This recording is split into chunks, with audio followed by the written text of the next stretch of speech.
2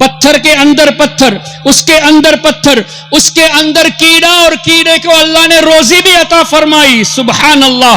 اور حضرت موسیٰ علیہ السلام فرماتے ہیں کہ اس کیڑے نے اس طرح کہا، سبحان من یرانی، پاک ہے وہ ذات جو مجھے دیکھ رہا ہے، وَيَسْمَعُ كَلَامِي، جو میرے کلام کو سن رہا ہے، جو مجھے روزی عطا فرماتا ہے۔ حدیث پاک کا مفہوم کیا پتا چلا؟ کیڑے کی زبان حضرت موسیٰ علیہ السلام جان رہے ہیں اور سمجھ بھی رہے ہیں۔ اسی طرح نبی پاک صلی اللہ علیہ وسلم ایک موقع پہ ایک صحابی کے ساتھ تشریف لے گئے تھے، کہیں ایک نابینا پرندے کو دیکھا، اپنی زبان میں کچھ بول رہا تھا۔ اللہ کے رسول صلی اللہ علیہ وسلم نے اپنے صحابی سے اس طرح پوچھا کہ تم جانتے ہو یہ پرندہ کیا کہہ رہا ہے؟ صحابہ کرام کی عادت کریمہ، حضور علیہ السلام جب کچھ سوال فرماتے تو وہ اس طرح جواب دیتے، واللہ اعلم ورسولہ اعلم، اللہ بہتر جانے، اللہ کی عطا سے اس کے رسول بہتر جانے۔ بخاری شریف میں بھی آپ کو یہ الفاظ مل جائیں گے، واللہ اعلم ورسولہ اعلم۔ حضور علیہ السلام نے اس طرح ارشاد فرمایا کہ یہ پرندہ کہہ رہا ہے کہ اے اللہ تو نے مجھے نابینا بنایا ہے، اے اللہ مجھے بھوک لگی ہے، روزی کا انتظام فرما دے۔ تھوڑی دیر نہ ہوئی، ایک کیڑا اس پرندے کے منہ کے قریب آیا، اس نے اس کو کھا لیا۔ پھر حضور علیہ السلام نے پوچھا یہ پرندہ کچھ کہہ رہا ہے، کیا کہہ رہا تھا؟ اگین صحابی رسول نے اس طرح فرمایا، اللہ بہتر جانے اور اللہ کی عطا سے اس کا رسول بہتر جانے۔ حضور علیہ السلام نے فرمایا کہ یہ پرندہ اللہ کا شکر ادا کر رہا ہے۔ اس طرح کے مفہوم والی احادیث کیا پتا چلا؟ ہمارے آقا صلی اللہ علیہ وسلم پرندے کی زبان کو بھی جانتے ہیں۔ اب جب پوری کائنات کے لیے رسول ہے تو کائنات میں جتنی مخلوق ہے سب کی زبان اللہ تبارک و تعالی نے اپنے حبیب صلی اللہ علیہ وسلم کو سکھا دیا، اور اتنا سکھا دیا کہ اللہ تعالیٰ نے ارشاد فرمایا، الرحمن علم القرآن خلق الانسان علمہ البیان۔ علماء کرام موجود ہے، علمہ البیان کی تفاسیر اٹھا کر دیکھ لیجئے، چاہے تفسیر طبری ہو، چاہے تفسیر بیداوی ہو، چاہے تفسیر نصفی ہو، چاہے تفسیر بغوی، چاہے تفسیر خازن ہو، تمام تفاسیر کا نچوڑ دیکھ لیجئے۔ علماء کرام مفسرون فرماتے ہیں کہ اللہ تعالیٰ نے حضور علیہ السلام کو ما کان وما سیکون الی یوم القیامہ، جو کچھ ہو چکا وہ بھی سکھا دیا، قیامت تک جو کچھ ہونے والا ہے وہ تمام باتیں اللہ نے اپنے حبیب کو سکھا دی ہے۔ تو نبیوں کو سکھانے والا اللہ تبارک و تعالی، حضور علیہ السلام کو اللہ نے علم عطا فرمایا۔ اب حضور صلی اللہ علیہ وسلم کی یہ شان قرآن کریم سے، لیکن آج دیوبندیوں کے ان اکابر نے اپنی کتابوں میں لکھا، جیسے کہ مولانا فاروق خان رضوی صاحب نے ابھی بتایا، براہین قاطعہ میں خلیل احمد امبیٹوی نے کیا لکھا؟ معاذ اللہ رب العالمین، حضور علیہ السلام کے علم کو اگر ثابت کرنے جاؤ گے تو یہ ایمان کا حصہ نہیں بلکہ شرک ہے، اور شیطان کا علم حضور علیہ السلام سے بھی زیادہ ہے۔ مجھے بتائیے، ہمارے آقا صلی اللہ علیہ وسلم کے بارے میں آیتیں موجود ہے، وَعَلَّمَكَ مَا لَمْ تَكُنْ تَعْلَمْ، اے حبیب ہم نے آپ کو وہ تمام چیزیں سکھا دی جو آپ نہیں جانتے تھے۔ اس آیت کی تفسیر اٹھا لیجئے، اگین ٹیک تفسیر طبری، تفسیر نصفی، تفسیر بیداوی، تمام بڑی بڑی تفاسیر کو اٹھا لیجئے۔ اس آیت کریمہ کی تفسیر میں مفسرون فرماتے ہیں، علم علم الاولین والآخرین، اللہ نے حضور علیہ السلام کو اولین کا علم بھی سکھا دیا، آخرین کا علم بھی سکھا دیا۔ اور آگے مفسرون فرماتے ہیں کہ اللہ نے حضور علیہ السلام کو منافقین کے مکر کو بھی بتا دیا کہ منافقین ایسے ایسے مکر کرتے ہیں۔ اور آگے لکھتے ہیں مفسرون، وَضَمَائِرُ الْقُلُوبِ، لوگوں کے دلوں میں کیا ہے وہ بھی اللہ نے حضور علیہ السلام کو بتا دیا۔ اب مفسرون کا یہ عقیدہ قرآن کریم کی تفسیر سے پتا چلا کہ حضور علیہ السلام کو اللہ تعالیٰ نے تمام چیزیں سکھا دی جو ہونے والی ہے، جو ہو چکی ہے، یہاں تک کہ آپ کے دل میں کیا ہے، میرے دل میں کیا ہے وہ بھی حضور جانتے ہیں۔ لیکن کیا شیطان کے بارے میں یہ آیت اس طرح آئی ہے وَعَلَّمَ شیطان الاسماء کلہا؟ نہیں، وَعَلَّمَ آدم الاسماء کلہا ہے، وَعَلَّمَكَ ہے، وَعَلَّمَ الشیطان مَا لَمْ تَكُنْ تَعْلَمْ نہیں ہے۔ اس طرح کی آیتیں شیطان کے تعلق سے نہیں ہے بلکہ حضور علیہ الصلوۃ والسلام کے تعلق سے ہے۔ لیکن براہین قاطعہ میں خلیل احمد امبیٹوی نے لکھا شیطان کا علم حضور کے علم سے زیادہ ہے، اور اتنی بے وقوفی کر دی، اتنی شرارت کر دی کہ یہ بھی لکھتا ہے کہ حضور کا علم ثابت کرنے جاؤ گے تو مشرک ہو جاؤ گے، یہ ایمان کا حصہ نہیں۔ مجھے بتائیے محترم حضرات، شرک کا مطلب کیا ہوا؟ اللہ تعالیٰ کی ذات یا صفات میں کسی کو شریک ٹھہرانا۔ اب شیطان کا علم ثابت کرو، چونکہ تمہارے حساب سے نص سے ثابت ہے اور حضور سے زیادہ ہے، تو شیطان کا علم ثابت کرنا شرک نہیں، حضور کا علم ثابت کرنا شرک۔ مطلب اے وہابیو، اے دیوبندیو، تم شیطان کو اللہ کے برابر مان لیتے ہو۔ اگر حضور کے علم کو ثابت کرنا شرک ہے تو شیطان کے علم کو ثابت کرنا بھی شرک ہوگا۔ اگر یہ شرک نہیں ہے تو تم نے شیطان کو اللہ کے برابر کر دیا۔ یہ ہے ان کی جہالت، اور یہ آج بھی ان کی کتابوں سے چھپ رہی ہے۔ اور جب ان سے پوچھا جاتا ہے تو یہ بھی جواب دیتے ہیں کہ ہمارے بزرگوں نے جان بوجھ کر نہیں لکھا، ان سے غلطی ہو گئی۔ اگر تم اس بات کو مانتے ہو کہ انہوں نے جان بوجھ کر نہیں لکھا تو آج وہ کتابیں چھاپ کیوں رہے ہو؟ اس کتاب کا چھاپنا بند کر دو۔ اچھا، پھر تم کہتے ہو کہ حضور علیہ الصلوۃ والسلام کو علم غیب نہیں ہے، تمہارے پاس یہ غیب کا علم کہاں سے آ گیا کہ براہین قاطعہ لکھنے والے قاسم نانوتوی کی نیت یہ نہیں تھی؟ یہ تمہیں کیسے پتا چل گیا؟ تم تو حضور کے علم کا انکار کرتے ہو اور یہ بھی کہتے ہو کہ ان کا ارادہ ایسا نہیں تھا۔ اس کا مطلب یہ ہے کہ یہ صرف جسٹیفائی کرتے ہیں اور لوگوں کو گمراہ کرنے کی کوشش کرتے ہیں۔ اسی طرح اللہ کے رسول صلی اللہ تعالی علیہ وسلم کے بارے میں اللہ تعالیٰ نے ارشاد فرمایا، بہت واضح آیت سورہ توبہ کے آخر میں، لقد جاءکم رسول من انفسکم عزیز علیہ ما عنتم حریص علیکم بالمؤمنین کیا ہے؟ رؤوف الرحیم، بالمؤمنین رؤوف الرحیم۔ نص قرآن، رب فرماتا ہے مومنین کے لیے میرا رسول رؤوف بھی ہے، رحیم بھی ہے، مومن کے لیے مہربان ہے۔ اب مجھے بتائیے، الحمدللہ ہم سب مومن ہیں کہ نہیں؟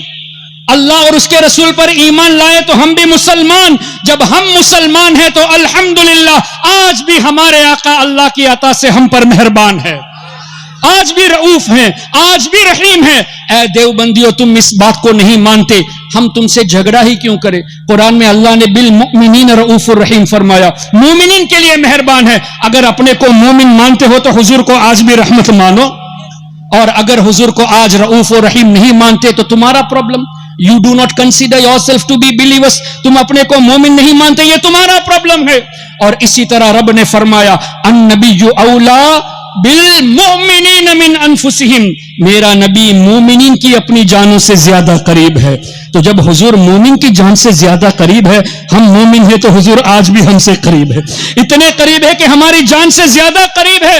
اے نجدیو، اے دیوبندیو، تم حضور علیہ الصلوۃ والسلام کے تعلق سے یہ عقیدہ رکھتے ہو معاذ اللہ، جیسا کہ اسماعیل دہلوی نے لکھا کہ حضور علیہ الصلوۃ والسلام معاذ اللہ مر کر مٹی میں مل گئے، یہ صراحتاً حدیث کے خلاف ہے۔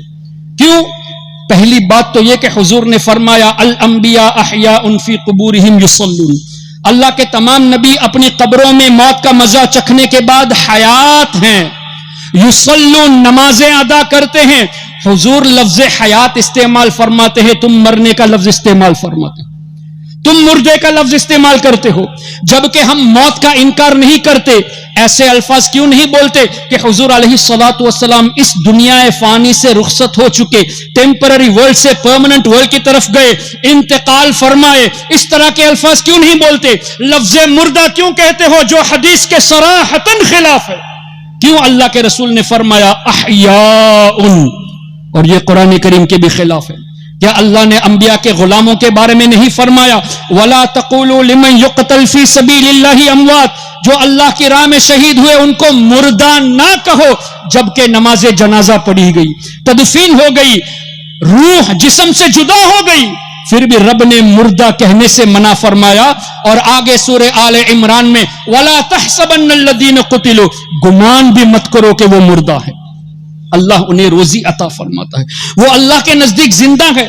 تو جب قرآن میں حیات کا لفظ موجود اور منع کیا گیا کہ نہ مردہ کہو نہ مردہ سوچو، تم انبیاء کرام کو لفظ مردہ سے یاد کرتے ہو، اور انبیاء کرام کے سردار، پوری کائنات کے سردار نبی پاک صلی اللہ علیہ وسلم کے لیے اس طرح کے الفاظ تم کہتے ہو کہ نبی مر کر مٹی میں مل گئے۔ ایک تو حیات، لفظ حیات کے خلاف ہوا، دوسرا حضور علیہ الصلوۃ والسلام نے فرمایا ان اللہ حرم علی الارض ان تأکل اجساد الانبیاء، بے شک اللہ نے زمین پر حرام قرار دیا کہ وہ نبیوں کے جسموں کو کھائے۔ فنبی اللہ حی، اللہ کے نبی حیات ہیں، یرزق، روزی بھی دی جاتی ہے، یہاں بھی حیات کا لفظ ہے۔ اور مٹی جب کھا نہیں سکتی تو جسم سلامت ہے، جب جسم سلامت ہے تو تم ہوتے کون ہو کہنے والے کہ مٹی میں مل گئے ہیں؟ یہ بھی تو حدیث کے خلاف ہوا، حدیث کے خلاف واضح تم بیان کرتے ہو، کتابوں میں لکھ کر تم چھاپتے ہو، اور سنیوں کو مشرک کہتے ہو۔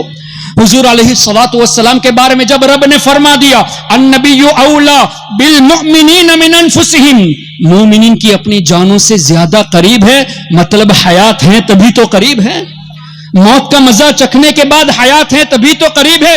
ارے ہم اس وقت اسنسول ویسٹ بنگال میں ہیں، اس وقت سری لنکا میں کتنے مسلمان ہیں، آپ کے بنگلہ دیش میں کتنے ہیں، یورپ میں کتنے مسلمان ہیں، عرب میں کتنے مسلمان ہیں، جہاں جہاں مسلمان ہیں ان سب کے قریب ہمارے آقا ہے۔ اس کا مطلب حضور کو پتا ہے کون سا مومن اس وقت کس جگہ پر موجود ہے، ورنہ قریب کیسے ہوتی؟ بنگلہ دیش کے مسلمانوں سے بھی قریب، ٹوکیو کے مسلمانوں سے بھی قریب، ڈربن کے مسلمانوں سے بھی قریب، دلی کے مسلمانوں سے بھی قریب۔ کیا پتا چلا؟ اللہ کے حبیب اللہ کی عطا سے یہ جانتے ہیں کہ کون مسلمان کس جگہ پر موجود ہے۔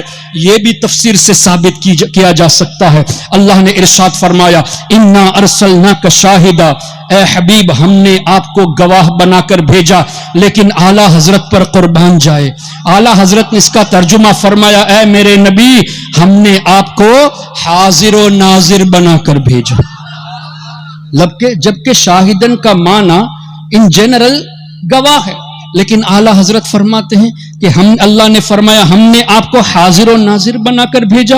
اور الحمدللہ ہم نے جب ایسی آیتوں کو دیکھا جو بظاہر ایسا لگتا ہے کہ ڈائریکٹ ٹرانسلیشن نہیں ہے، پھر تفسیر اٹھا کر دیکھتے ہیں تو بات وہی، نچوڑ وہی جو اعلی حضرت نے فرمایا۔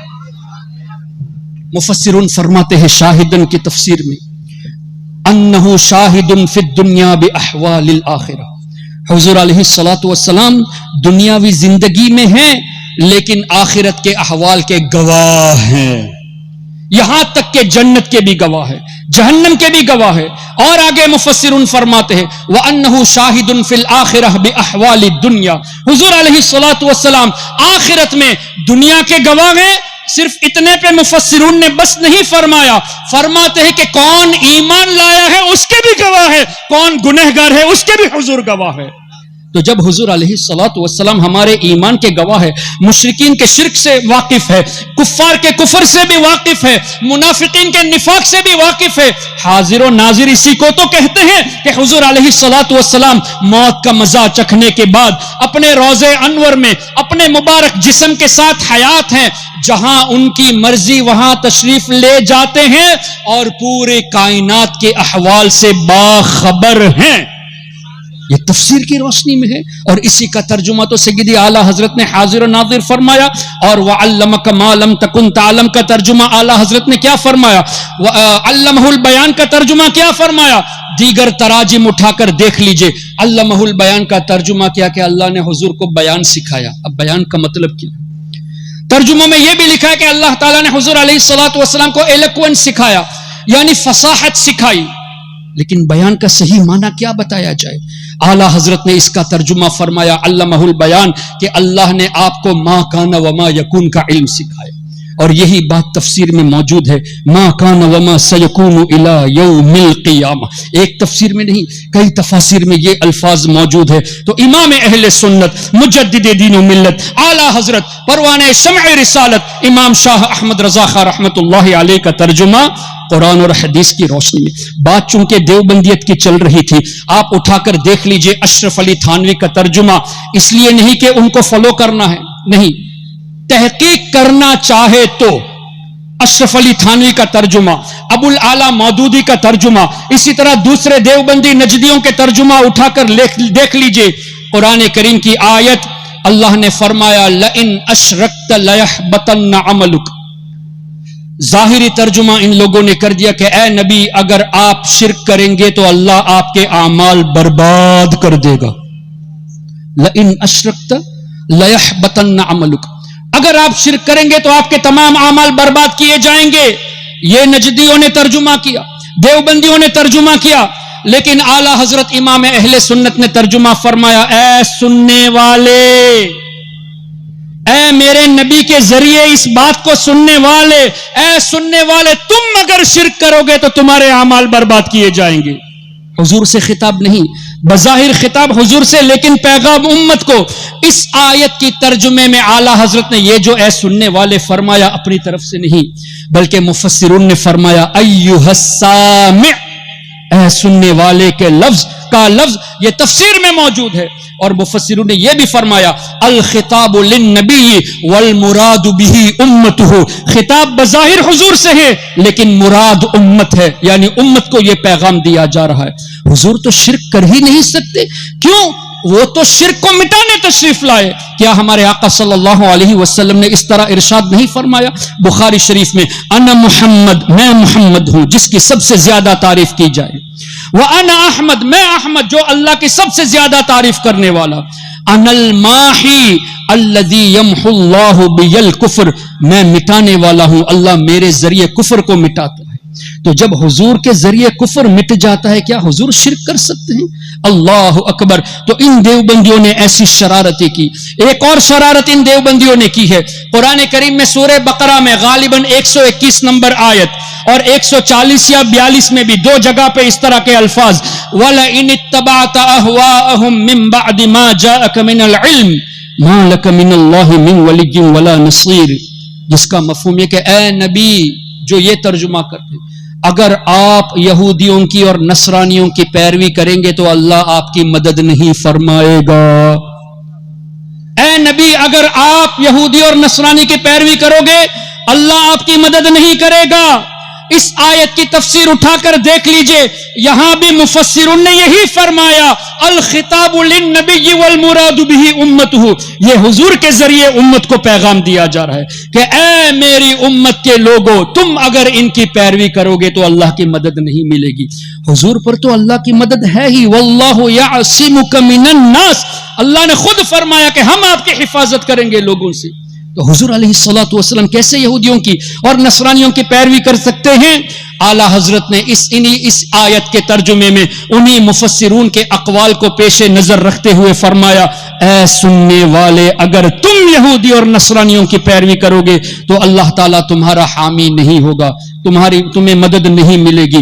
اس طرح ان نجدیوں نے، ان دیوبندیوں نے ہمارے آقا صلی اللہ علیہ وسلم کے تعلق سے ایسی باتیں کر دی اللہ اکبر جو صراحتاً قرآن کریم کے بھی خلاف ہے اور احادیث طیبہ کے بھی خلاف ہے. اسی طرح تقویت الایمان اٹھا کر دیکھ لیجئے، اسماعیل دہلوی نے کہا کہ جو یہ عقیدہ رکھے کہ اللہ تعالیٰ نے حضور علیہ الصلوۃ والسلام کو اختیار دیا ہے وہ بدتر ہے، وہ کافر ہے، اس طرح کے الفاظ لکھے گئے ہیں. اور ابن عبد الوہاب نجدی نے کتاب التوحید میں لکھا کہ اگر کوئی یہ عقیدہ رکھے کہ حضور کو اللہ تعالیٰ کی عطا سے اختیار دیا گیا تو وہ ابو جہل سے بدتر کافر ہے یا ابو جہل کی طرح کافر ہے. اب مجھے بتائیے، اللہ نے قرآن کریم میں ارشاد فرمایا، جو آیت کریمہ میں نے پڑھی اس کا اگلا حصہ وَيُحِلُّ لَهُمُ الطَّيِّبَاتِ وَيُحَرِّمُ عَلَيْهِمُ الْخَبَائِثِ، اللہ نے فرمایا میرے حبیب کی یہ شان کہ پاک چیزوں کو حلال کرتے ہیں، ناپاک چیزوں کو حرام کرتے ہیں. تو حضور کو اللہ نے اختیار دیا نا تب نا. پھر نبی پاک صلی اللہ تعالی علیہ وسلم نے کتنی احادیث شاہد ہے اس بات پر کہ مردوں کے لیے تو سونا حرام ہے، لیکن حضرت سراقہ رضی اللہ عنہ کے تعلق سے حضور ہی نے بشارت دی کہ کیسر و کسرا کے کنگن آپ کے ہاتھ میں دیکھ رہا ہوں. جب کیسر و کسرا حضرت فاروق اعظم کے زمانے میں فتح ہوا، مسلمانوں نے فتح حاصل کی، تو کیا ہوا؟ ایک تو یہ کہ فاروق اعظم کے دور میں جو واقعہ ہونے والا ہے ایڈوانس میں حضور علیہ الصلوۃ والسلام اس کی خبر دے رہے ہیں. کہ اے سراقہ تمہارے ہاتھ میں کیسر و کسرا کے کنگن دیکھ رہا ہوں. واقعات میں آتا ہے کہ ایک مرتبہ حضرت سراقہ رضی اللہ تعالیٰ عنہ بیمار ہوئے. ان کے گھر والے سمجھے کہ اس بیماری میں شاید یہ انتقال کر جائے. حضرت سراقہ رضی اللہ عنہ نے اس طرح فرمایا, کیا سمجھتے ہو کہ مجھے موت آ جائے گی؟ ہرگز موت نہیں آئے گی, کیونکہ میرے آقا نے فرمایا کہ میرے ہاتھ میں کیسر و کسرا کے کنگن دیکھے ہیں, تو جب تک وہ ہاتھ میں نہیں پہنوں گا تب تک موت مجھے نہیں آئے گی. یہ تھا عقیدہ صحابہ کرام رضوان اللہ علیہم اجمعین کا. پھر فاروق اعظم کے دور میں یہ پریکٹیکلی بھی ثابت ہو گیا تھا.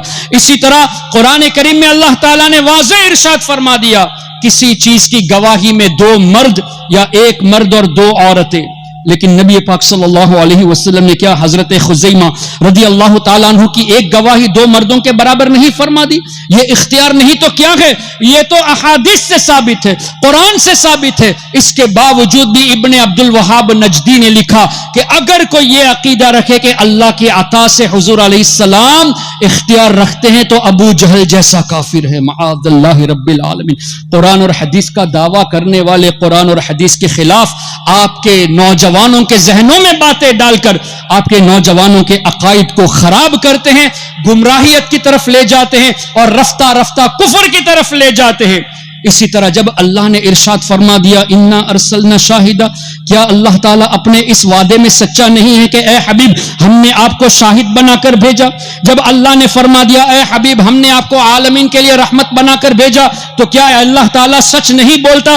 اللہ نے فرما دیا اے حبیب صلی اللہ علیہ وسلم ہم نے آپ کو یہ خوبی عطا کی, یہ خوبی عطا کی, انا اعطیناک الکوثر ورفعنا لک ذکرک ولسوف یعطیک ربک فترضی. یہ سب بشارتیں جو اللہ نے دی, حضور کی شان جو بیان فرمائی, کیا یہ سچ نہیں ہے؟ لیکن کیا ہے, دیوبندیوں نے اپنی کتاب میں جیسے فتاوی رشیدیہ میں رشید احمد گنگوہی نے کہا کہ اللہ تعالیٰ یہ صرف نہیں کہ جھوٹ بولنے پر قادر, بلکہ وعدہ خلافی پر بھی اللہ تعالیٰ قدرت رکھتا ہے. وعدے خلف وعید پر بھی اللہ تعالیٰ قادر ہے, یعنی وعدے کے خلاف بھی اللہ تعالیٰ کر سکتا ہے. جب اس پر ہنگامہ ہوا تو خلیل احمد امبیٹوی نے براہین قاطعہ میں اس کو جسٹیفائی کر کے جھوٹ بولا. کیا جھوٹ بولا؟ کہ یہ کذب کا جو مسئلہ ہے, اللہ تعالیٰ کے تعلق سے جھوٹ بولنے کا مسئلہ ہے, یہ کوئی جدید نیا مسئلہ نہیں ہے. اکابر علماء میں اس پر اختلاف تھا, متقدمین میں اختلاف تھا, لیکن کسی ایک متقدمین میں سے کسی کا نام پیش نہیں کیا. ہم جب کہتے ہیں کہ ہمارے بزرگوں نے لکھا ہے تو ڈنکے کی چوٹ پر کہتے ہیں کہ شیخ محقق شاہ عبدالحق محدث دہلوی نے مدارج النبوت میں لکھا, امام جلال الدین سیوطی شافعی نے الجامع الصغیر میں لکھا ہے, امام تقی الدین سبکی نے شفاء السقام میں لکھا ہے. ہم ریفرنس کے ساتھ بولتے ہیں کہ ہمارے بزرگوں نے ایسی باتیں کہی ہیں, اور تم کہتے ہو کہ بزرگوں میں اختلاف تھا, کسی ایک عالم کا نام تو بتا دو. کیا امام اعظم نے یہ کہا کہ اللہ تعالیٰ جھوٹ بولنے پر قادر ہے کہ تم کہتے ہو کہ بزرگوں میں اس پر اختلاف تھا؟ کیا امام شافعی نے یہ کہا؟ کیا امام مالک نے کہا؟ کیا امام احمد نے کہا؟ کیا غوث اعظم سرکار بغداد نے کہا؟ کیا خواجہ خواجگاہ نے؟ کیا حضرت مخدوم سمنا نے کہا؟ کسی بزرگ نے نہیں کہا. تو اس کا مطلب کیا ہوا؟ جھوٹ بول کر عوام کو دھوکہ دیتے ہیں. اور ان کی ایک اور مکاری, چونکہ حضرت قبلہ موجود ہے میں زیادہ وقت لینا نہیں چاہتا, ان کی ایک اور مکاری آج آپ کے سامنے نہیں ہے تو کل آئے گی. اگر ہے تو اور ذہن کو مضبوط بنا لے, نہیں تو ابھی سے تیار ہو جائے. جو عربی جاننے والے علماء ہیں جن کو دیوبندیوں کی حقیقت نہیں معلوم, ان علماء کے سامنے خلیل احمد امبیٹوی نے اشرف علی تھانوی کے مرنے کے بعد, قاسم نانوتوی کے مرنے کے بعد, رشید احمد گنگوہی کے مرنے کے بعد یہ خلیل احمد امبیٹوی حرمین شریفین پہنچا. اور وہ دور تھا کہ ان چاروں پر جو کفر کا فتویٰ دیا گیا تھا اکابرین دیوبند پر, جن علماء نے کفر کا فتویٰ دیا تھا ان تمام علماء دنیا سے پردہ کر چکے تھے. تو بعد والے علماء کے پاس خلیل احمد امبیٹوی گیا اور کہا کہ آپ کے بڑے علماء نے ہم پر کفر کا فتویٰ دیا ہے, جبکہ ہمارے عقائد تو وہی ہے جو آپ کے ہیں. المہند نام کی کتاب لکھی, اور المہند میں یہ لکھتے ہیں کہ ہم اس چیز کو مانتے ہیں, میلاد کو ہم مانتے ہیں, نیاز کو مانتے ہیں, فاتحہ کو مانتے ہیں, ہمارا عقیدہ یہ ہے, وسیلہ کو ہم مانتے ہیں. تو بعد والے علماء نے اب یہ کہا کہ اگر تمہارے عقائد یہ ہیں تو کفر کا فتویٰ پھر نہیں ہے. اب عرب علماء کے سامنے ان لوگوں نے مکاری کی, وہاں یہ کتابیں دکھائی,